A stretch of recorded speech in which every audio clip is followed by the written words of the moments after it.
ഇന്ന് കർക്കിടകം ഒന്നാണ്. ഇന്ന് തൊട്ട് കർക്കിടക മാസത്തിലെ പൂജകളുമൊക്കെ ശ്രീരാമസ്വാമി ക്ഷേത്രങ്ങളിലൊക്കെ സജീവമായി നടക്കുന്നതായിരിക്കും.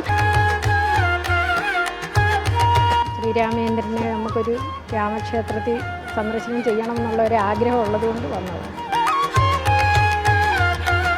തമിഴ്നാട്ടിലേക്ക് ദേവിയാണ് പ്രധാനമായിട്ട് പറയുന്നത്. ഈ മാസം ആടിമാസം ദേവിക്കുള്ള മാസം എന്ന് പറയും. ഇവിടെ രാമർക്കുള്ള മാസമാണ്. രാമർ, വിഷ്ണു.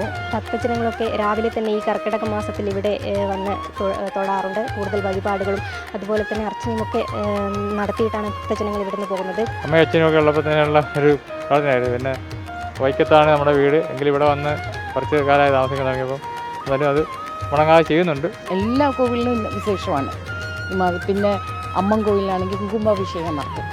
നമ്മൾ കുങ്കുമാഭിഷേകം എന്ന് പറയുമ്പോൾ നമ്മൾ കുങ്കുമം വാങ്ങിച്ചു കൊടുത്ത് അഭിഷേകം ചെയ്യും. ഇന്ന് കർക്കിടകം ഒന്നാണ്. ഇന്ന് തൊട്ട് കർക്കിടക മാസത്തിലെ പൂജകളുമൊക്കെ ശ്രീരാമസ്വാമി ക്ഷേത്രങ്ങളിലൊക്കെ സജീവമായി നടക്കുന്നതായിരിക്കും. ഞാനിപ്പോൾ നിൽക്കുന്നത് തിരുവനന്തപുരം ജില്ലയിലെ ശ്രീരാമസ്വാമി ക്ഷേത്രത്തിലാണ്. ഇവിടെ പൂജകളൊക്കെ വലിയ രീതിയിൽ ഇപ്പോൾ തുടങ്ങിയിട്ടുണ്ട്. ഭക്തജനങ്ങളുടെ തിരക്കും നമുക്ക് ഇവിടെ കാണാൻ സാധിക്കും. കൂടാതെ രാമായണ പാരായണമൊക്കെ ഈയൊരു മാസം ഇന്ന് മുതൽ സജീവമായിരിക്കും. ദൃശ്യങ്ങളിൽ നമുക്ക് കാണാം വലിയ രീതിയിലുള്ള ഭക്തജനങ്ങളിലൊക്കെ ഈ ക്ഷേത്രങ്ങളിൽ എത്തിയിട്ട് ഇന്ന് പ്രത്യേക വഴിപാടുകളും പൂജകളും ഒക്കെ ഈ ക്ഷേത്രത്തിൽ ഉണ്ടാകും. നമുക്ക് കൂടുതൽ കാര്യങ്ങളിലേക്ക് പോകാം.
രാമായണ മാസം തുടങ്ങുമ്പം ശ്രീരാമയെയും സീത, ലക്ഷ്മണസ്വാമി, പിന്നെ ആഞ്ജനേയ സ്വാമി ഇവരെ കണ്ട് തൊഴുത് വണങ്ങി അനുഗ്രഹം വാങ്ങിക്കണം എന്നുള്ളതാണ് നമ്മളെ നേരത്തെയൊക്കെയുള്ള അമ്മയും അച്ഛനുമൊക്കെ ഉള്ളപ്പോൾ തന്നെയുള്ള ഒരു പ്രാർത്ഥനയായിരുന്നു. പിന്നെ വൈക്കത്താണ് നമ്മുടെ വീട് എങ്കിൽ ഇവിടെ വന്ന് കുറച്ച് കാലമായി താമസിക്കാൻ തുടങ്ങിയപ്പം എന്നാലും അത് മുടങ്ങാതെ ചെയ്യുന്നുണ്ട്.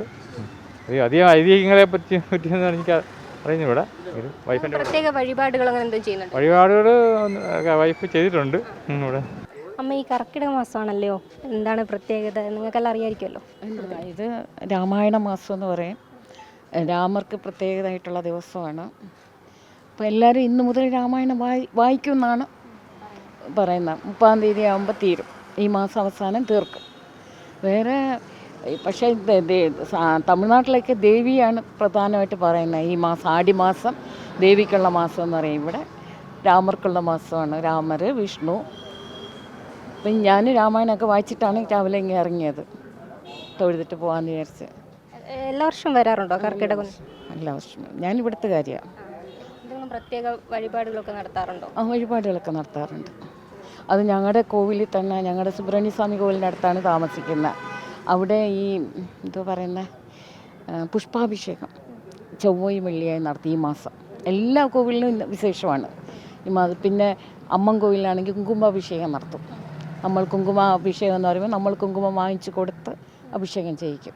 ഈ ഒരു ദിവസം അങ്ങനെ ഒരു പ്രത്യേകതയുണ്ട്. ഈ ഒരു ദിവസത്തിനല്ല, ചൊവ്വ വെള്ളി. ഇന്ന് കഴിഞ്ഞാൽ 1-ാം തീയതി ആയതുകൊണ്ട്. പിന്നെ വ്യാഴാഴ്ചയല്ലേ, വ്യാഴാഴ്ച ആകുമ്പോൾ നാരായണനുള്ള ദിവസമാണ്. ഇന്ന് കർക്കിടക മാസം ഒന്നാണല്ലോ, അപ്പോൾ പ്രത്യേക പൂജകൾ എന്തെങ്കിലും നടത്തുന്നുണ്ടോ ഇന്ന്? അങ്ങനെ പ്രത്യേക പൂജകളായിട്ടൊന്നും ഞങ്ങൾ നടത്തിയില്ല. പിന്നെ എന്നും ഒരു സുദർശന അർച്ചന നടത്തും.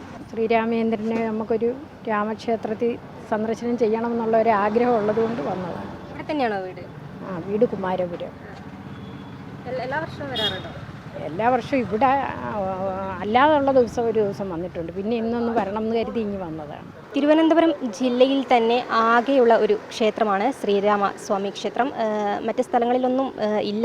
അതുകൊണ്ട് തന്നെ ഭക്തജനങ്ങളൊക്കെ രാവിലെ തന്നെ ഈ കർക്കിടക മാസത്തിൽ ഇവിടെ വന്ന് തൊഴാറുണ്ട്. കൂടുതൽ വഴിപാടുകളും അതുപോലെ തന്നെ അർച്ചനയുമൊക്കെ നടത്തിയിട്ടാണ് ഭക്തജനങ്ങൾ ഇവിടുന്ന് പോകുന്നത്. കൂടാതെ എല്ലാ കർക്കിടക മാസവും ഇവിടെ വലിയ രീതിയിലുള്ള തിരക്കും അനുഭവപ്പെടാറുണ്ട്. ക്യാമറമാൻ അനിൽകുമാറിനൊപ്പം അനശ്വര MP, വിസ്മയ ന്യൂസ്, തിരുവനന്തപുരം.